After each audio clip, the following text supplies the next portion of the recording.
Bismillahirrahmanirrahim. Assalamualaikum warahmatullahi wabarakatuh. Berita Al-Hijrah 28 Januari bersama saya Fazida Mustafa dan jurubahasa isyarat Ahmad Hafiz Azamuddin. Berikut tajuk utama malam ini.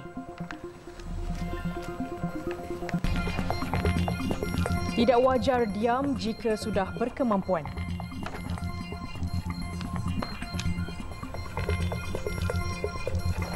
Juga 9 negara tangguh bantuan kepada Palestin.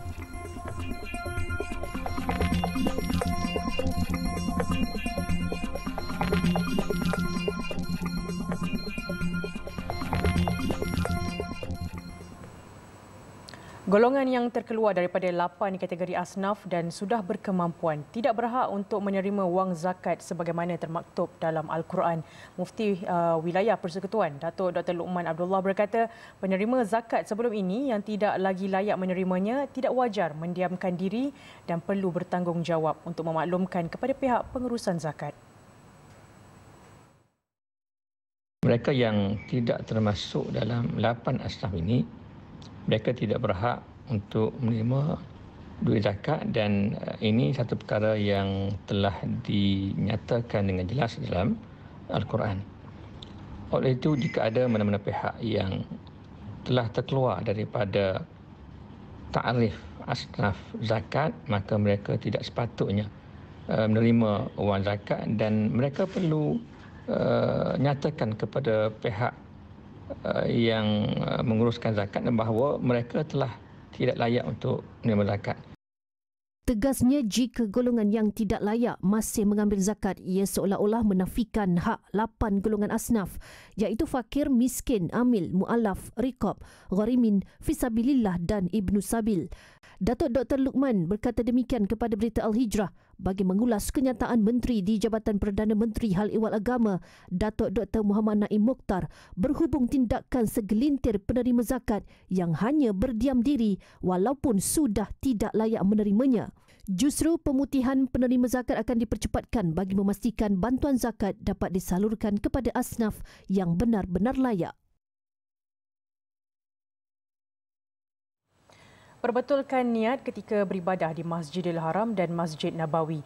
Demikian tegas Menteri di Jabatan Perdana Menteri Hal Ehwal Agama Datuk Dr. Muhammad Naim Mokhtar ketika memberi reaksi berhubung tindakan 3 sekeluarga yang bersilat di pekarangan Masjid Nabawi. Jelas beliau, umat Islam perlu fokus kepada ibadah serta mengelakkan perbuatan yang dibimbangi boleh menjejaskan imej negara. Niat dia ialah untuk beribadat dan dalam konteks mengunjungi ziarah Masjidin Nabawi itu, tujuan dia ialah untuk bersolat sembahyang di Masjid Nabawi dengan reward ataupun balasan pahala dia yang agak tinggi. Selain daripada itu, untuk menziarah Nabi sallallahu alaihi wasallam, itu tujuannya. Jadi sebab tu saya kata, bila niat kita itu adalah untuk tujuan ibadah, saya bimbang nanti kalau ada niat-niat yang lain, nak buat pertunjukan silat lah apa dan sebagainya, so dia akan distract daripada niat asal untuk kita melakukan ibadat. Bagaimanapun, tiada laporan negatif diterima pihaknya setakat ini dan perbuatan tersebut tidak menjejaskan kuota haji serta rayuan terhadap kuota bagi menunaikan rukun Islam kelima. Sebelum ini tular di media sosial video 3 sekeluarga berkenaan yang mempersembahkan aksi silat di Masjid Nabawi sehingga mengundang pelbagai reaksi. Sindiket pengedaran dadah antarabangsa tumpah susulan penahanan 8 lelaki tempatan dalam serbuan berasingan di Johor, Pulau Pinang dan Pahang pada Rabu dan Khamis lalu. Polis turut merampas syabu seberat 82.86 kg bernilai lebih 2.7 juta ringgit. Serbuan itu turut menyita 8 kereta, 12 motosikal, barang kemas, wang tunai dan jam tangan mewah dengan keseluruhan bernilai lebih 1.7 juta ringgit. Modus operandi kumpulan ini adalah dengan menjadikan rumah sebagai transit dan stor penyimpanan dadah sebelum diseludup ke negara jiran melalui jalan laut dengan menggunakan khidmat tekong laut. Jadi dia simpan, dia packing, dia gunakan kemudahan tekong laut ni dihantar ke negara-negara jiran. Beliau berkata demikian pada sidang media di Ibu Pejabat Kontingen Johor di Johor Bahru. Jelas Kumar, siasatan awal mendapati sindiket yang didalangi suspek berusia 23 hingga 40 tahun itu bergiat aktif sejak Jun tahun lalu dan menjadikan laluan laut untuk menyeludup keluar dadah ke negara jiran. Semakan mendapati 7 suspek mempunyai rekod lampau berkaitan kes dadah dan jenayah, manakala seorang suspek mempunyai rekod orang dikendaki.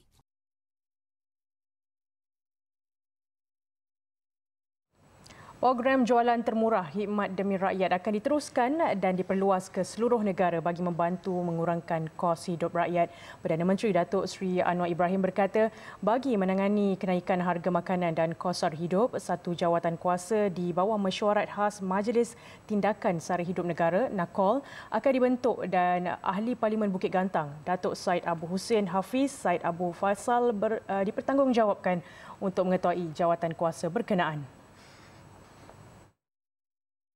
Sebab itu saya nanti tugaskan saudara Syed Abu Hussein untuk bantu tunggu dalam syarat penyelarasan harga barang makanan ni NAKOL, dan kita akan sahkan supaya dia akan mengepalai kluster yang tambah ikhtiar supaya jualan madani ini dapat kita tingkatkan di seluruh negara.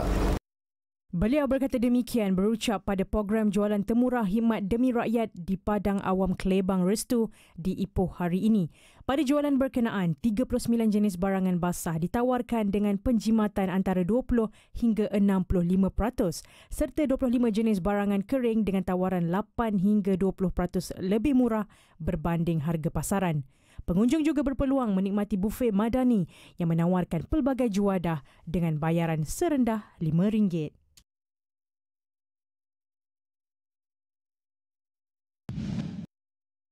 Datuk Seri Anwar turut meninjau pelaksanaan program bantuan subsidi bersasar sumbangan asas rahmah SARA di Pasaraya Maidin Meru Raya di Ipoh.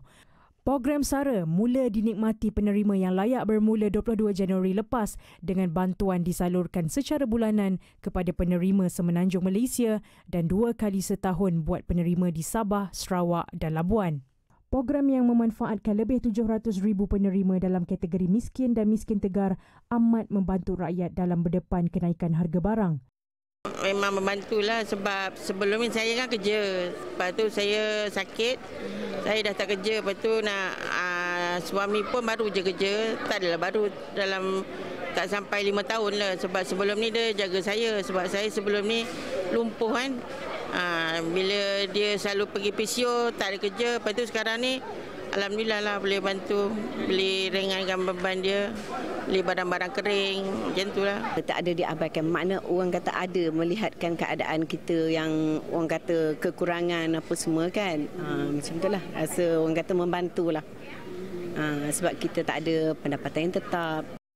Program SARA untuk tahun ini melibatkan peruntukan RM700 juta iaitu lonjakan lebih 5 kali ganda berbanding perbelanjaan RM130 juta pada tahun lepas. Ia turut diperluas daripada hanya makanan asas kepada 3 kategori barangan asas tambahan iaitu barangan kebersihan diri, ubat-ubatan dan peralatan persekolahan.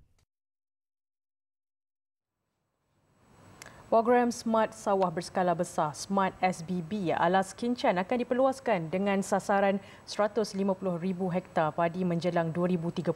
Menteri Pertanian dan Keterjaminan Makanan Datuk Seri Muhammad Sabu berkata jumlah itu meliputi 25% berbanding keseluruhan 600,000 hektar keluasan padi di seluruh negara. Tambah Datuk Seri Muhammad Sabu, program Smart SBB Alas Kincan sehingga kini meliputi 11,000 hektar padi membabitkan negeri Kelantan, Kedah, Selangor dan Terengganu. Di Kelantan ini baru mula perintis ini. InsyaAllah dia akan di Sabah Sarawak pun akan kita pergi bincang, dan Sabah Sarawak sebenarnya hasil padi atau di Sarawak agak tinggi.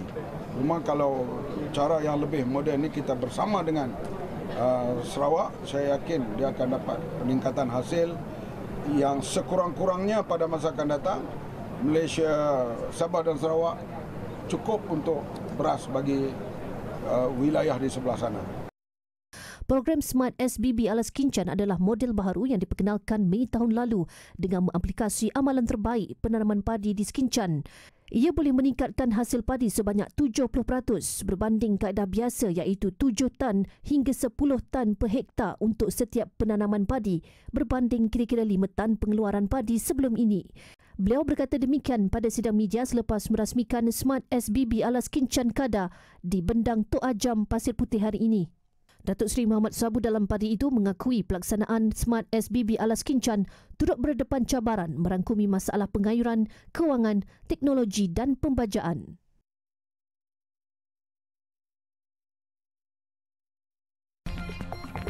Baik, selepas ini, kehidupan rakyat Palestin di Rafah lebih sukar.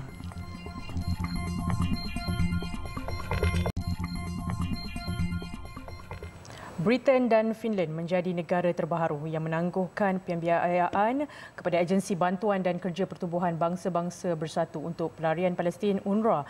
Negara itu mengikuti langkah 6 negara lain selepas Israel mendakwa bahawa terdapat kaki tangan agensi PBB itu terlibat dalam serangan Hamas pada 7 Oktober lepas. Selain Britain dan Finland, Jerman, Itali, Switzerland dan Belanda menjadi antara 6 negara Eropah yang turut melakukan tindakan sama. Sebelum itu, Amerika Syarikat, Australia dan Kanada tampil lebih awal menangguhkan pembiayaan terhadap agensi PBB kerana terpedaya dengan dakwaan Israel. Agensi itu juga telah menamatkan kontrak dengan beberapa kaki tangannya yang dipercayai terlibat dalam perang Israel-Hamas. Sementara itu, Ketua UNRWA, Philip Lazzarini berkata penangguhan bantuan itu akan mengganggu kerja kemanusiaan mereka. Lebih melampau apabila Menteri Luar Israel berkata pihaknya mahu memastikan UNRWA tidak akan menjadi sebahagian daripada pasca perang di Gaza. Agensi Bantuan dan Kerja Pertubuhan Bangsa-Bangsa Bersatu PBB bagi Pelarian Palestin UNRWA yang telah lama dikritik Israel memainkan peranan penting dalam menyediakan bantuan untuk pelarian di Palestin sejak 1949. Agensi itu membekalkan bantuan kemanusiaan dan perlindungan untuk pelarian Palestin di Jordan, Lubnan, Syria, Semenanjung Gaza dan tebing barat termasuk Baitul Maqdis Timur sementara menunggu penyelesaian yang adil dan berkekalan untuk nasib mereka.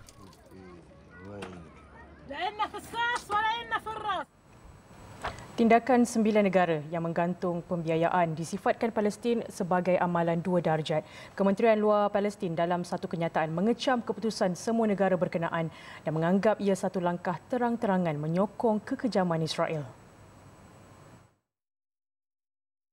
Keputusan tidak berasas tersebut merupakan satu penganiayaan buat rakyat Palestin yang ketika ini berdepan penindasan Zionis. Malah Palestin turut memberi amaran bahawa penggantungan pembiayaan berkenaan hanya akan memberi impak yang dahsyat buat rakyat di negara itu.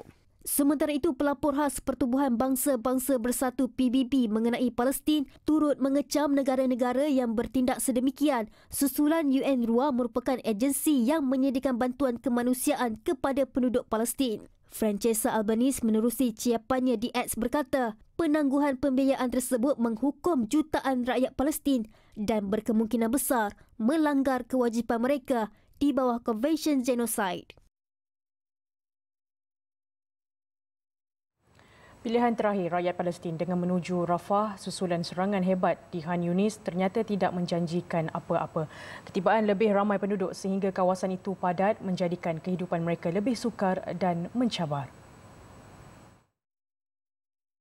Kemarahan tentera Zionis di Khan Yunis menyebabkan ramai penduduk meninggalkan bandar tersebut.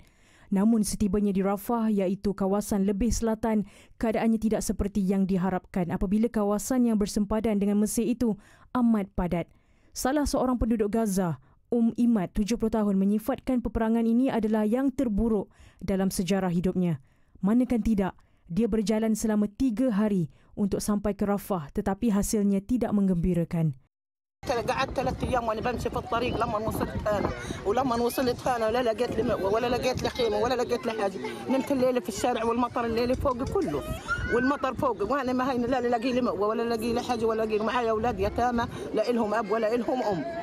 Sementara seorang lagi penduduk Gaza pasrah dengan nasib mereka memandangkan Rafah menjadi satu-satunya destinasi akhir yang boleh dituju untuk lari daripada kekejaman Zionis. آخر مكان وصلنا له هذا النقطة على الحدود المصرية مع المصريين يعني على المحور فيلادلفيا وبعد هيك مش عارف يعني اي مكان بدنا نروح، ما ضلش في مكان نحن نروحه اصلا. يعني كل مكان بتروحه بيلحقوك فيه وبتحاصر الدبابات المكان وبقتلوا كل اللي فيه. Sementara itu, bagi pelarian yang berlindung di kemah, mereka turut berdepan dengan cabaran berbeza. Ketika bergelut dengan musim sejuk, kemah yang didiami mereka pula rosak akibat hujan lebat. Sebagai ikhtiar akhir, mereka hanya mampu mengelilingi unggun api untuk memanaskan badan mereka. Majlis Liga Arab akan mengadakan mesyuarat tergempar di peringkat perwakilan hari ini atas permintaan Palestin. Wakil Tetap Palestin ke Liga Arab, Duta Besar Mohanad Al-Aqlung memaklamkan sesi luar biasa itu diadakan bagi merumuskan pendirian Bersatu Arab terhadap langkah sementara yang dikeluarkan Mahkamah Keadilan Antarabangsa ICJ terhadap Israel. Menurut agensi akhbar Saudi, mesyuarat tersebut akan dipengerusikan Maghribi. Jelas Mohanad Al-Aqlung, permintaan Palestin tersebut merupakan penyelarasan dengan Maghribi dalam kapasitinya sebagai presiden bagi sesi ke-160 Liga Arab di peringkat menteri bersama Jordan dan Mesir. Ia turut mendapat sokongan negara anggota organisasi PAN Arab yang berpengkalan di Kahirah. Kemarin, ICJ mengarahkan Israel melaksanakan 6 langkah sementara termasuk mencegah genosid di Gaza. Negara Haram Israel juga telah diarahkan untuk membenarkan bantuan kemanusiaan memasuki Gaza dan perlu menyerahkan laporan kepada ICJ berhubung langkah-langkah tersebut dalam tempoh sebulan. Artileri dan juga bom Zionis. Tunku Ismail Sultan Ibrahim dimasyhur sebagai pemangku Sultan Johor. Bergelar ketua negara bukan satu tugas mudah dan pastinya tanggungjawab yang digalas berdepan cabaran dan onak duri. Namun segala rintangan dan liku berjaya diharungi dengan kebijaksanaan baginda. Sikap itu dizahirkan oleh Yang di-Pertuan Agong ke-16 Al-Sultan Abdullah Riayatuddin Al-Mustafa Billah Shah sepanjang pemerintahan baginda selama 5 tahun. Laporannya bersama wartawan Hanisa Hasanuddin. 24 Januari 2019 merupakan tarikh keramat buat baginda dan rakyat jelata apabila baginda dimasyhur sebagai Yang di-Pertuan Agong Malaysia ke-16. Kepribadian seri paduka baginda berdua yang prihatin, mesra dan sentiasa cakna dengan kesusahan rakyat menjadikan pasangan diraja tersebut amat dekat di hati rakyat. Malah slogan raja dan rakyat berpisah tiada amat bertepatan dengan pribadi yang ditonjolkan baginda berdua. Kepimpinan diraja tersebut lebih dikenang apabila baginda berjaya menangani krisis negara dengan kebijaksanaan sebagai seorang ketua negara, termasuklah menyelesaikan kemelut politik. Baginda juga merupakan satu-satunya ketua negara yang memayungi 4 pentadbiran persekutuan. Menurut pakar perlembagaan Profesor Datuk Dr. Syam Rahayu Abdul Aziz, kebijaksanaan baginda dizahirkan apabila baginda sentiasa teliti sebelum membuat sesuatu keputusan penting untuk agenda negara. Jelasnya tindak tanduk baginda yang arif dalam menyelesaikan sesuatu masalah besar dalam negara jelas menzahirkan nilai kepimpinan yang sebenar. Setiap keputusan yang dibuat oleh baginda itu tidak secara melulu.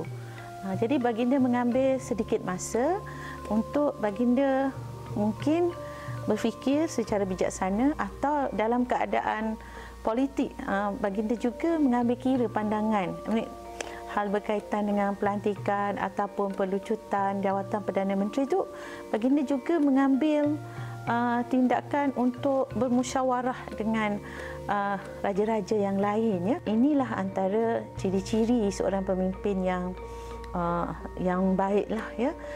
Pertama bermusyawarat dan keduanya ialah mengambil masa dan tidak membuat keputusan secara melulu. Jadi dalam dua ancaman yang besar ini kepada negara, pada saya kebijaksanaan baginda itu telah menampilkan, menzahirkan kerelevanan institusi beraja secara keseluruhannya. Sementara itu, kebijaksanaan baginda dizahirkan menerusi kembara Kenali Borneo di mana baginda merupakan pempengaruh payung kuning pertama yang menjelajah ke Sabah dan Sarawak. Keputusan baginda tersebut merupakan simbol kedaulatan negara yang merapatkan jurang hubungan rakyat Semenanjung, Sabah dan Sarawak. Jadi kalau kita lihat, maknanya Sabah, Sarawak, Pulau Pinang dan Melaka ini adalah negeri yang di bawah naungan baginda secara langsung. Jadi itulah kewajipan baginda untuk menjadi ketua kepada negara, menjadi raja kepada negeri yang tidak beraja dan menjadi simbol kepada perpaduan dalam pelbagai dimensi. Jadi untuk jelajah Borneo ini sebab ia kali pertama dan saya anggap baginda telah boleh membentuk satu ikutan atau tradisi dalam sistem mengamalkan sistem beraja di negara kita lah. Yang di-Pertuan Agong Al-Sultan Abdullah Riayatuddin Al-Mustafa Billah Shah memiliki gaya kepimpinan sendiri dalam mendepani cabaran mengemudi negara. Meskipun memiliki gaya kepimpinan yang tenang, namun ketegasan baginda dalam membuat sesuatu keputusan mencerminkan kebijaksanaan baginda dalam mengutamakan apa yang terbaik untuk negara dan rakyat. Penularan wabak COVID-19, penggantungan parlimen dan juga pertukaran 4 kerajaan persekutuan. Itu antara cabaran yang dihadapi Seri Paduka Baginda sepanjang 5 tahun pemerintahannya. Kalau dilihat dari mata kasar, ia merupakan satu ancaman serta masalah yang serius buat negara.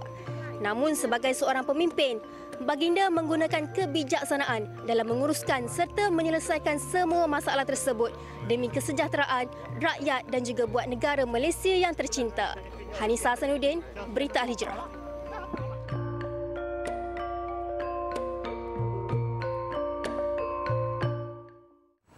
Sultan Johor, Sultan Ibrahim Almarhum Sultan Iskandar berkenan melantik anak anda baginda Tunku Mahkota Johor, Tunku Ismail Sultan Ibrahim sebagai pemangku Sultan Johor. Yang di-Pertua Jumaah Majlis Diraja Johor, Datuk Dr. Abdul Rahim Ramli berkata, pelantikan itu hendaklah berterusan untuk selama Duli Yang Maha Mulia Tuanku menjalankan kerja-kerja yang di-Pertuan Agong. Pelantikan tersebut juga dibuat berdasarkan Fasal 9-1-D dan 3 dalam Undang-Undang Tubuh Kerajaan Johor 1895. Sultan Johor juga berkenan gelaran kehormatan bagi pemangku Sultan iaitu Duli Yang Amat Mulia Tunku Mahkota Ismail dan gelaran tersebut hendaklah digunakan dalam semua urusan rasmi kerajaan termasuk persuratan, ucapan dan doa. Tunku Ismail, 39 tahun, yang diputerakan pada 30 Jun 1984, merupakan putera sulung Sultan Ibrahim dan Permaisuri Johor Raja Zari Sofia Almarhum Sultan Idris Shah daripada 6 paduka ananda. Sebelum pelantikan hari ini, baginda pernah diamanahkan menjadi pemangku raja beberapa kali dengan kali terakhir pada 16 Jun 2022 ketika Sultan Ibrahim berehat seketika daripada menjalankan tugas serta mentadbir Johor. Tunku Ismail mendirikan rumah tangga dengan Cik Puan Mahkota Halida Johor pada 24 Oktober 2014. Pasangan diraja itu dikurniakan 4 cahaya mata iaitu 2 putera dan 2 puteri.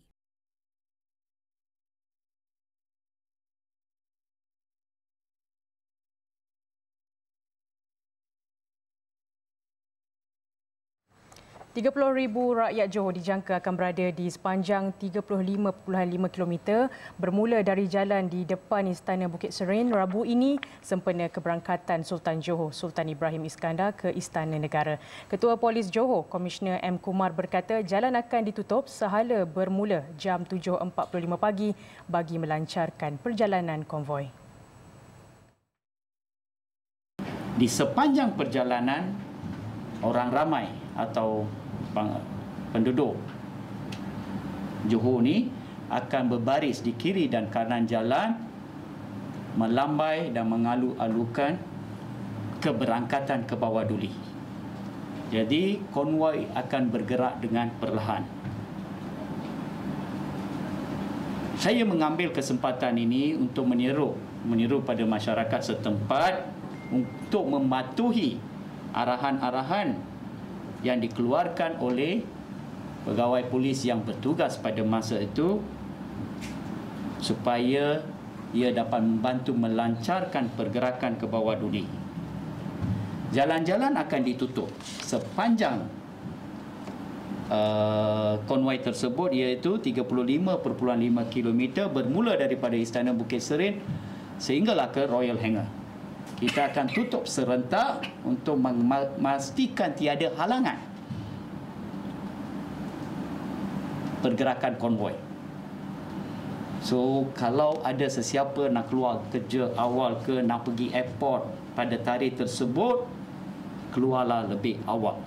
Sebab memang jalan akan ditutup bermula pukul 7.45 pagi. Beliau berkata demikian pada sidang media di Ibu Pejabat Polis Kontijen Johor di Johor Bahru. Jelas Kumar, sebanyak 15 lokasi ditetapkan bagi memberi ruang kepada orang ramai menyaksikan perjalanan Sultan Johor. Sepanjang perjalanan itu, 1,200 polis dan pasukan bantuan dari pihak berkuasa tempatan PBT akan bertugas sepanjang konvoi terbabit.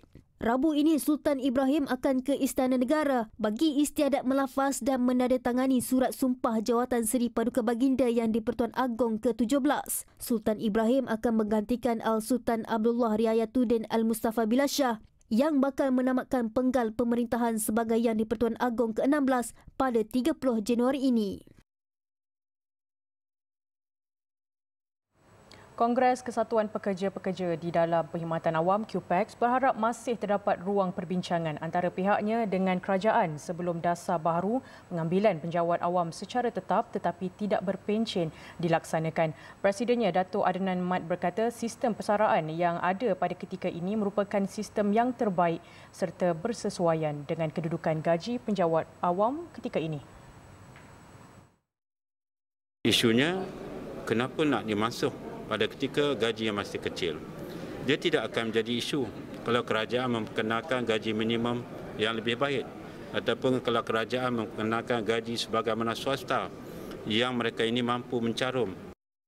Beliau turut berharap agar kenaikan gaji penjawat awam dinaikkan segera tanpa perlu menunggu pelaksanaan SSPA yang mungkin siap penghujung tahun ini. Ia berikutan gaji yang diterima penjawat awam kini disifatkan cukup-cukup makan sehingga ada penjawat awam tidak mampu memiliki rumah sendiri. Beliau berkata kepada media pada Majlis Solidariti QPEX Zon Timur bersama Presiden QPEX di Kuala Nerus. Laporan itu tadi menutup berita Al-Hijrah untuk malam ini. Saya Fazida Mustafa dan Jurubahasa Isyarat Ahmad Hafiz Azamuddin. Satukan ummah dengan ilmu bagi memperkasa Malaysia Madani. Assalamualaikum dan selamat malam.